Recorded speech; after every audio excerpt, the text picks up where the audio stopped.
ಇನ್ನು ಸಿಎಂ ಜೊತೆ ಮಾತುಕತೆಯನ್ನು ಮುಗಿಸಿದ್ದಾರೆ ದದ್ದಲ್. ಮಾತುಕತೆ ಎಲ್ಲ ಮುಕ್ತಾಯ ಆಗಿದೆ. ಸಿಎಂ ಭೇಟಿ ಬಳಿಕ ಸ್ಪೀಕರ್ ಭೇಟಿಗೆ ತೆರಳಿದ್ದಾರೆ ದದ್ದಲ್. ಅಶೋಕ್ ಪಟ್ಟಣ್ ಜೊತೆ ಸ್ಪೀಕರ್ ಖಾದರ್ ಅವರನ್ನ ಭೇಟಿಯಾಗಿದ್ದಾರೆ. ಅಂದರೆ ಎಲ್ಲ ಬ್ರೀಫ್ ಮಾಡಬೇಕಲ್ಲ ಏನು ಎತ್ತ ಅಂತ. ಹಾಗಾಗಿ ಮುಖ್ಯಮಂತ್ರಿಗಳೇ ಸೂಚನೆ ಕೊಟ್ಟಿರ್ಬೋದು, ಹೋಗಿ ಸ್ಪೀಕರ್ನ ಭೇಟಿಯಾಗಿ ಅಂತ. ಮುಖ್ಯಮಂತ್ರಿಗಳ ಮುಂದೆ ಅಂತೂ ನಂದೇನೂ ತಪ್ಪಿಲ್ಲ, ಈ ಪ್ರಕರಣದಲ್ಲಿ ನಾನು ಭಾಗಿಯಾಗಿಲ್ಲ ಅಂತ ಅವ್ರು ಹೇಳಿದ್ದಾರೆ. ಮುಖ್ಯಮಂತ್ರಿಗಳು ಒಂದಷ್ಟು ಸಲಹೆ ಸೂಚನೆ ಕೊಟ್ಟಿರ್ಬೋದು. ಆಮೇಲೆ ಸ್ಪೀಕರ್ ಅವ್ರನ್ನ ಭೇಟಿಯಾಗಿದ್ದಾರೆ.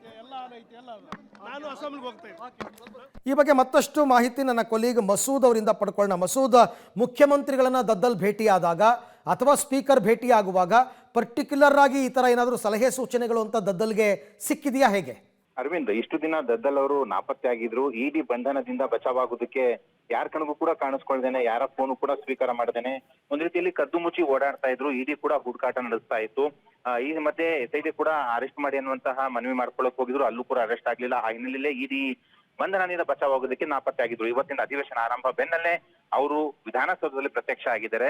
ಅಧಿವೇಶನ ಸಂದರ್ಭದಲ್ಲಿ ಯಾವುದೇ ಶಾಸಕರನ್ನ ಬಂಧನ ಮಾಡುವಂತಿಲ್ಲ. ಬಂಧನ ಮಾಡಬೇಕು ಅಂದ್ರೆ ಯಾವುದೇ ತನಿಖಾ ಸಂಸ್ಥೆ ಸ್ಪೀಕರ್ ಅವರ ಅನುಮತಿಯನ್ನ ಕಡ್ಡಾಯವಾಗಿ ಪಡೆದುಕೊಳ್ಳಬೇಕು. ಇದು ಒಂದ್ ರೀತಿಯಲ್ಲಿ ಉಪಯೋಗವಾಗಿ ದದ್ದಲ್ಗೆ ಈ ಸನ್ನಿವೇಶ ಸಂದರ್ಭ ಅನುಕೂಲವಾಗಿದೆ. ಆ ಹಿನ್ನೆಲೆಯಲ್ಲಿ ಇವತ್ತು ಪ್ರತ್ಯಕ್ಷ ಆಗಿದ್ದಾರೆ.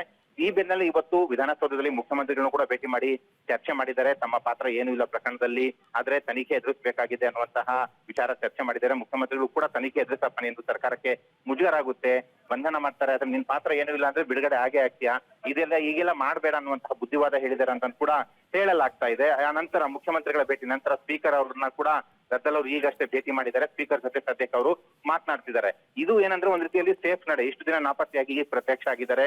ಇನ್ನೂ 15 ದಿನಗಳ ಕಾಲ, ಅಂದ್ರೆ 2 ವಾರ, ಈ ವಾರ ಮುಂದಿನ ವಾರ 2 ವಾರವೂ ಕೂಡ ಅವ್ರನ್ನ ಬಂಧನ ಮಾಡುವಂತಿಲ್ಲ. ಬಂಧನ ಮಾಡ್ಬೇಕು ಅಂದ್ರೆ ಸ್ಪೀಕರ್ ಅನುಮತಿ ತಗೋಬೇಕು. ಸ್ಪೀಕರ್ ಅನುಮತಿಗೆ ಒಂದ್ ವೇಳೆ ಇಡಿ ಮುಂದಾದ್ರೂ ಕೂಡ ಸ್ಪೀಕರ್ ಅನುಮತಿ ಕೊಡ್ತಾರಾ ಈ ಅವಧಿಯಲ್ಲಿ ಅಥವಾ ಕೊಡಲ್ವಾ ಅನ್ನುವಂಥದ್ದು ಕೂಡ ಕುತೂಹಲ ಮೂಡುತ್ತಿದೆ. ಆ ಹಿನ್ನೆಲೆಯಲ್ಲೇ ಇವತ್ತು ಪ್ರತ್ಯಕ್ಷ ಆಗಿರುವಂತದ್ದು.